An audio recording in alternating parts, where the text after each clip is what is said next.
Hello friends, आज की कहानी है Shivam and the mysterious system. अगर आपको ये स्टोरी थोड़ी भी पसंद आती है तो वीडियो को लाइक जरूर करें और चैनल को सब्सक्राइब करना ना। रिसेप्शनिस्ट जैसे ही वहां पहुंची तभी एक आवाज आई जिसे सुनकर सब हैरान रह गए। 70 लाख रुपए। ये आवाज शिवम की थी जिसने रिया की ओर देखते हुए आगे कहा, मैं 70 लाख रुपए दूंगा। आप इस घर को अभी के अभी मेरे नाम करने की फॉर्मेलिटी पूरी करें। शिवम के इतने घमंड भरे शब्दों को सुनकर रिसेप्शनिस्ट ने हिकारत भरी नजरों से उसकी ओर देखा और हल्की हंसी दबाते हुए कहा, ठीक है सर, आपको अभी पेमेंट करना होगा, क्या आप? रिसेप्शनिस्ट के लहजे में शक और तंज था, जैसे वह यकीन ही नहीं कर पा रही थी कि यह लड़का इतना बड़ा अमाउंट पे कर सकता है। तभी शिवम ने बिना एक पल गवाए अपना कार्ड निकाला और रिया की ओर बढ़ा दिया। रिया ने थोड़ी उत्सुकता से कार्ड लिया, मशीन में स्वाइप किया और गंभीर लहजे में कहा, सर, पिन डालिए। शिवम ने बिना किसी झिझक के पिन डाला और पल भर में 70 लाख रुपए ट्रांसफर हो गए। सन्नाटा छा गया। सब लोग हैरान थे। किसी की भी आंखों में विश्वास नहीं था कि शिवम, जो महंगे कपड़ों में भी नहीं था, इतनी बड़ी रकम इतनी आसानी से चुका सकता है। रिसेप्शनिस्ट के चेहरे पर सदमे का भाव साफ दिख रहा था, जैसे उसने कोई भूत देख लिया हो। रिया ने शिवम की ओर देखा और आदर भरी आवाज में कहा, सर, आप मेरे साथ आइए। मैनेजर सर आगे की फॉर्मेलिटी पूरी करेंगे। जैसे ही दोनों आगे बढ़े तभी रिसेप्शनिस्ट, जो अब तक हक्की बक्की खड़ी थी, झिझकते हुए शिवम के करीब आई और धीमी आवाज में बोली, सर, क्या आप मेरे साथ 2 मिनट के लिए चल सकते हैं? शिवम ने रिसेप्शनिस्ट की बात को पूरी तरह अनसुना कर दिया और रिया के पीछे चल पड़ा। 10 मिनट बाद शिवम सारी फॉर्मेलिटी पूरी करके बाहर आया। जैसे ही उसने नजरें उठाई, देखा कि रिसेप्शनिस्ट अभी भी उसका इंतजार कर रही थी। लेकिन शिवम ने एक नजर डालकर भी उसे अनदेखा कर दिया और आगे बढ़ गया। रिसेप्शनिस्ट ने यह देखा तो जल्दी से उसके सामने आकर खड़ी हो गई और हल्की मुस्कान के साथ कहा, सर, मैं बस आपसे 2 मिनट बात करना चाहती हूं। शिवम ने उसे गंभीर नजरों से घूरा और ठंडी आवाज में कहा, बोलो। यह सुनकर रिसेप्शनिस्ट ने शिवम को देखते हुए कहा, सर, आपने जो घर खरीदा है, मैं आपको उस घर के 2 करोड़ रुपए दिला सकती हूं। यह सुनकर शिवम थोड़ा हैरान हुआ, लेकिन उसने अपनी हैरानी चेहरे पर जाहिर नहीं होने दी और सीधे लहजे में कहा, मुझे कोई दिलचस्पी नहीं है। इतना कहकर वह बिना कोई रुके वहां से चला गया। लेकिन रिसेप्शनिस्ट की आंखों में छुपी कुटिलता को शिवम ने नजरअंदाज कर दिया। शिवम वहां से सीधे अपने घर चला गया और मन ही मन सोचने लगा, भला कोई 60 लाख के घर के बदले 2 करोड़ क्यों देगा। यही सब सोचते हुए शिवम कब घर पहुंच गया, उसे पता ही नहीं चला। जैसे ही वह घर के अंदर गया, उसने देखा कि सभी लोग आंगन में बैठे हुए थे। यह देखकर शिवम भी वहां जाकर बैठ गया और अपनी मां से पूछा, मां, क्या हो रहा है? तब कुंती जी ने मुस्कुराते हुए कहा, कुछ नहीं, बस शाम के खाने की तैयारी हो रही है। यह सुनकर शिवम ने उत्सुकता से पूछा, लेकिन आप सब एक साथ मिलकर क्या बनाने वाले हैं? कहीं आज कोई खास दिन तो नहीं? तब कुंती जी ने हल्के से मुस्कुराकर कहा, हाँ, आज तुम्हारे दादा और दादी जी की सालगिरह है। यह सुनते ही शिवम को अचानक याद आया कि हर साल दादा दादी की सालगिरह पर वह उनके पास नहीं रहता था, लेकिन इस बार वह उनके पास था। इस बारे में सोचते हुए शिवम ने कुछ नया करने की योजना बनाई। तभी उसके दिमाग में एक ख्याल आया और वह छत से छत की ओर भागा। वहां जाकर उसने तुरंत किसी को कॉल लगाया। कुछ देर तक बातचीत करने के बाद वह नीचे आंगन में आ गया और सभी को देखते हुए उत्साहित अंदाज में कहा, सभी लोग सुनिए, आज एक बहुत बड़ी खुशखबरी है। यह सुनते ही सभी की नजरें शिवम पर टिक गई। तब कुंती जी ने उत्सुकता से पूछा, कैसी खुशखबरी? यह सुनकर शिवम ने रहस्यमय तरीके से मुस्कुराते हुए कहा, अभी नहीं, आप लोग जल्दी से तैयार हो जाइए, हम लोग अभी कहीं जा रहे हैं। यह सुनकर सभी थोड़े हैरान हो गए और जिज्ञासा पूर्वक पूछने लगे, कहां जाना है? इस बार शिवम ने मुस्कुराकर बताया, हम बाहर खाना खाने जा रहे हैं, जल्दी से तैयार हो जाए, 10 मिनट में टैक्सी आने वाली है। यह सुनकर सभी लोग तुरंत तैयार होने चले गए। लेकिन तभी कुंती जी शिवम के पास आई और चिंता भरे स्वर में कहा, बेटा, ये सब क्या है? और ये बाहर जाकर खाने का क्या मतलब है? तुझे तो पता है ना, बाहर का खाना कितना महंगा होता है। तुम्हारे पापा को अगर पता चला तो वह बहुत गुस्सा करेंगे। ये सुनकर शिवम ने अपनी मां को प्यार से शांत करते हुए कहा, मां, आप चिंता मत कीजिए, मुझे एक कूपन मिला है जिससे हमें 90% तक की छूट मिलेगी। तभी टैक्सी घर के बाहर आ गई और सभी लोग तैयार होकर टैक्सी में बैठ गए। फिर टैक्सी तेजी से शहर की ओर बढ़ गई। लगभग 2 घंटे बाद लगभग 2 घंटे बाद टैक्सी एक भव्य होटल के बाहर आकर रुकी। होटल की चमक दमक देखकर सभी हैरान रह गए। हल्की लाल रोशनी में लिखा हुआ होटल के आकर्षण को और भी बढ़ा रहा था। यह एक 3 स्टार होटल था। शिवम ने मुस्कुराते हुए सभी को अंदर ले जाते हुए कहा, आज हम लोग यहाँ खाना खाएंगे। सभी लोग यह सुनकर खुश हो गए, लेकिन उनके मन में एक सवाल था, क्या हम वाकई यहाँ खा सकते हैं? तभी कुंती जी ने चिंतित स्वर में शिवम से पूछा, बेटा, तू ये क्या कह रहा है? शिवम ने अपनी मां की चिंता को भांपते हुए मुस्कुराकर कहा, मां, आप चिंता मत कीजिए। मैंने कहा ना, मेरे पास इस होटल का कूपन है जिससे हमें 90% तक की छूट मिलेगी। ये बहुत किस्मत से मिलता है और मुझे तो ये एक सामान खरीदने पर मिला था। ये सुनकर सभी लोग थोड़ा रिलैक्स हो गए और होटल के अंदर चले गए। शिवम ने सभी को एक टेबल पर बैठाया और फिर कहा, मैं थोड़ी देर में आता हूं।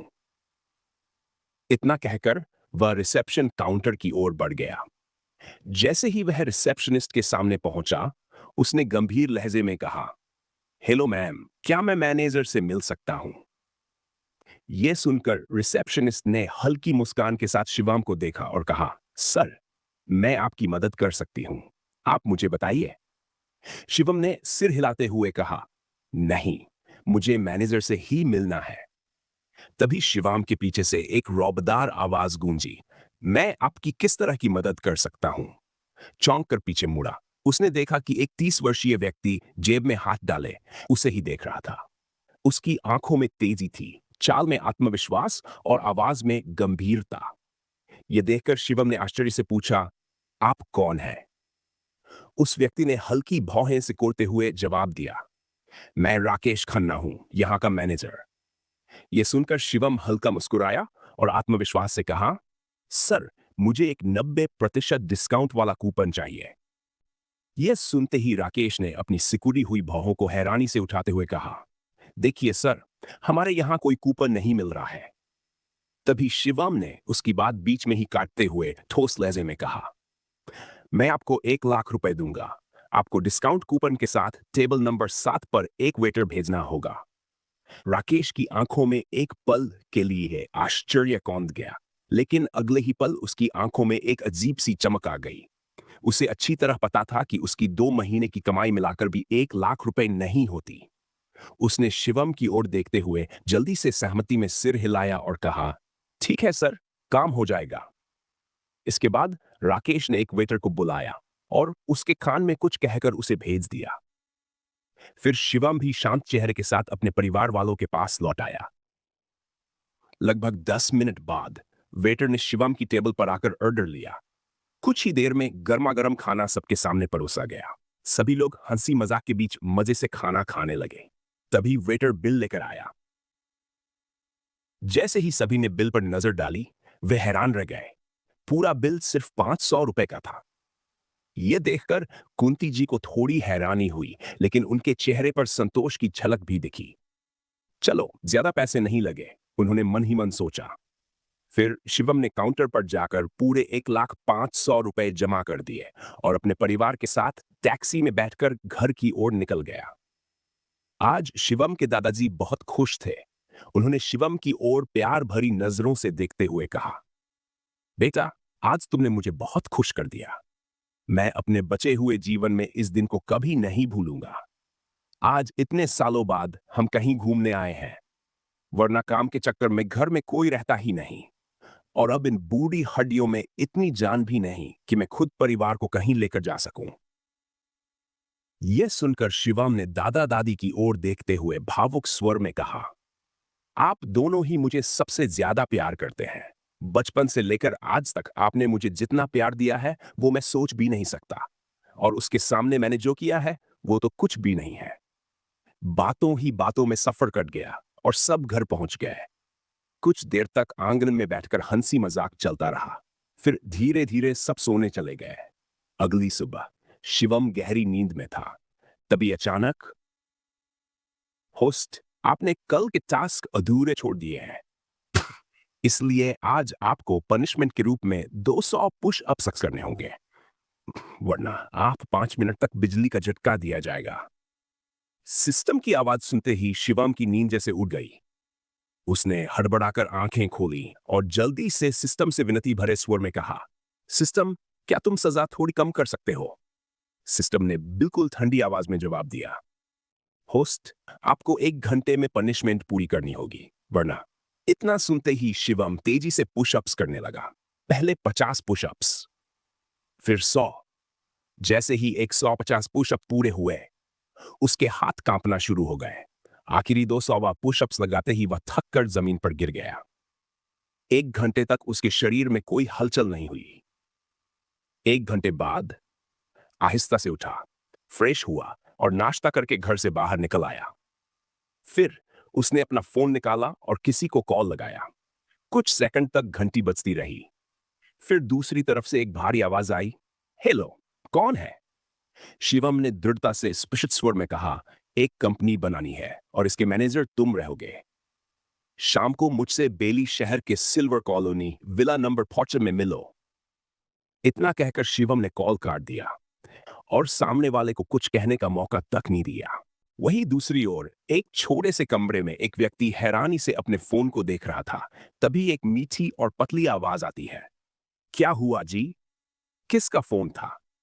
तब उस व्यक्ति ने अपनी पत्नी मानवी की ओर देखते हुए कहा, पता नहीं कौन है, कह रहा है कि एक कंपनी खोलनी है और मुझे उस कंपनी का मैनेजर बनना है और उसके दिए हुए पते पर उससे मिलना है। यह व्यक्ति रवि है।